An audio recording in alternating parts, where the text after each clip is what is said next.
สวัสดีครับพบกับ Car of No กันอีกครั้งวันนี้เราจะนำเสนอเรื่องอะไรเชิญรับฟังกันได้เลยครับเพื่อเป็นกำลังใจให้กับทีมงานช่วยกันกดแชร์กันด้วยนะครับขอบคุณมากครับในปัจจุบันจำนวนของผู้ขับขี่รถบิ๊กไบค์ก็มีจำนวนเพิ่มมากขึ้นกว่าแต่ก่อนเป็นอย่างมากไม่ว่าจะเป็นการขับขี่ในชีวิตประจำวันขับขี่ท่องเที่ยวหรือแม้กระทั่งการขับขี่ในสนามซึ่งทั้งหมดที่กล่าวมานี้ล้วนต้องศึกษาทักษะในการขับขี่มาในระดับหนึ่งและถ้าให้ดียิ่งขึ้นอาจต้องใช้การเรียนรู้และฝึกฝนทักษะให้เป็นนิสัยในเวลาขับขี่เพื่อนำไปใช้ในยามฉุกเฉินได้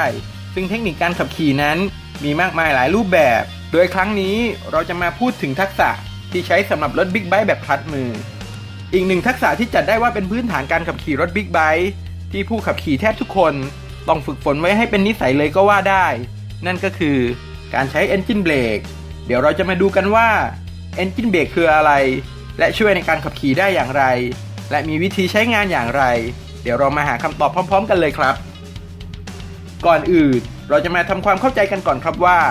Engine Brake อันที่จริงแล้วแทบจะไม่เกี่ยวข้องกับระบบเบรกในรถมอเตอร์ไซค์เลยแต่มันคือการใช้แรงฉุดของเครื่องยนต์และระบบส่งกำลัง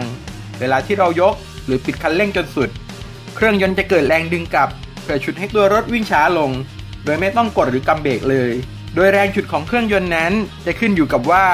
เราได้ยกหรือปิดคันเร่งอยู่ที่ช่วงเกียร์ไหนความเร็วและรอบอยู่ที่เท่าไหร่และถ้าเราอยู่ในเกียร์สูงแต่ความเร็วต่ำรอบเครื่องยนต์ต่ำ Engine Brake อาจจะมีไม่เยอะแต่ถ้าเราอยู่ในความเร็วสูงรอบสูงในเกียร์ต่ำเมื่อเรายกคันเร่งจะเกิดแรงหน่วงอย่างเห็นได้ชัดเป็นต้นโดยปกติแล้ว Engine Brake จะทำงานก็ต่อเมื่อการถอนคันเร่งในรอบสูงซึ่งจะมีอาการค่อนข้างชัดเจนส่วนใหญ่มักจะเห็นการใช้ Engine Brake ในสนามแข่งซึ่งในชีวิตประจำวันหากเป็นคนที่มีประสบการณ์ในการขับขี่มาพอสมควร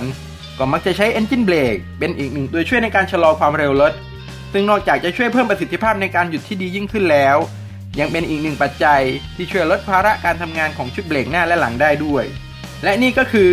ทักษะเบื้องต้นของการเริ่มขับขี่รถบิ๊กไบค์ที่ผู้ใช้ทุกคนควรจะฝึกฝนไว้หวังว่าเกร็ดความรู้เรื่องของมอเตอร์ไซค์ในวันนี้จะสามารถเพิ่มเติมทักษะและความปลอดภัยให้กับไบเกอร์หลายๆท่านนะครับ